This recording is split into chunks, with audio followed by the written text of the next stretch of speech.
আমাদের এই যে স্বৈরাচারী শাসন চলছে, আমাদের যে 26,000-এর চাকরি গিয়েছে তার মধ্যে অনেক যোগ্য শিক্ষক শিক্ষিকা আছেন এবং তাদের চাকরিটাও সেখানে চলে গেছে। চাল এবং কাপড়কে আলাদা করতে না পেরে পুরো ব্যাপারটাকেই বাদ করে দিয়েছে। এর বিরুদ্ধে আমাদের লড়াই বা সংগ্রাম চলছে। এটাতে আমরা জানেন আপনারা যে পুরো রাজ্যব্যাপী কলকাতাতে আমাদের অনশন চলছে। আমরা যোগ্যরা যাতে যোগ্যের সম্মান ফিরে পায় তার প্রতিবাদে আমাদের এই মিছিল। আমরা এতটা অনশন করার পরেও আমরা মুখ্যমন্ত্রীর হস্তক্ষেপ চাইছি।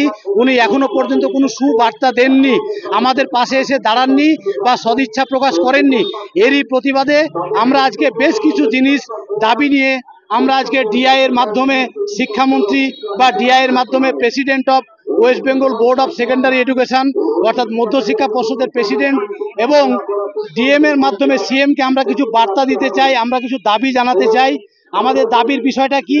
মেনলি দাবি হচ্ছে একটাই, সেটা আমরা আমাদের সসম্মানে আমাদের চাকরিতে পুনর্বহাল থাকতে চাই। এরই জন্য আমরা জানেন আপনারা যে এর মধ্যে রিভিউ পিটিশনের অ্যাপ্লিকেশন করা হয়েছে। অ্যাকচুয়ালি বলতে গেলে যারা আমরা বৈধভাবে নিযুক্ত, আমরা যারা স্কুলে যাই, আমরা মাইনা পাই, আমাদের চাকরিটা এখনো 31শে ডিসেম্বর 2025 পর্যন্ত আছে।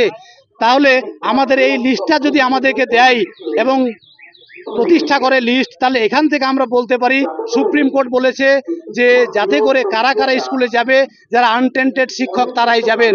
তাহলে আমরা স্কুলে যাচ্ছি, আমরা মাইনা পাচ্ছি, আমরা বৈধভাবে নিযুক্ত, অথচ আমরা নিজেরা আনটেন্টেড কথাটা বলতে পারছি না কেন? আমাদের পাশে দাঁড়াতে হবে। সর্বতোভাবে আমরা বলবো যে সরকারকে আমাদের পাশে দাঁড়িয়ে আমাদের হয়ে লড়াই করে আমাদের যোগ্যতার সম্মান ফিরে পেতে চাই এবং এর জন্য আমাদের ফান্ডামেন্টাল রাইটসকে কেড়ে নিতে পারে না।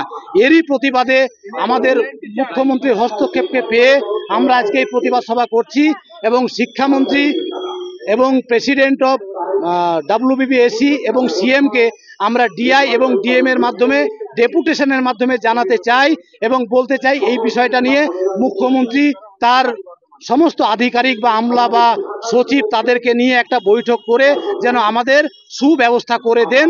আমাদের ভালোভাবে সুস্থভাবে বেঁচে থাকার অধিকার আছে। আমাদের সম্মান কেড়ে নিয়ে আমাদেরকে অযোগ্য তকমা দিয়ে সমাজে ছেড়ে দিতে পারেন না। হয় আমাদেরকে ক্লিয়ার করুন আমরা অযোগ্য, আর তা না হলে আপনারা ক্লিয়ার করুন যোগ্য এবং যোগ্য সম্মানটা দিন। বাংলা টুডে নাও।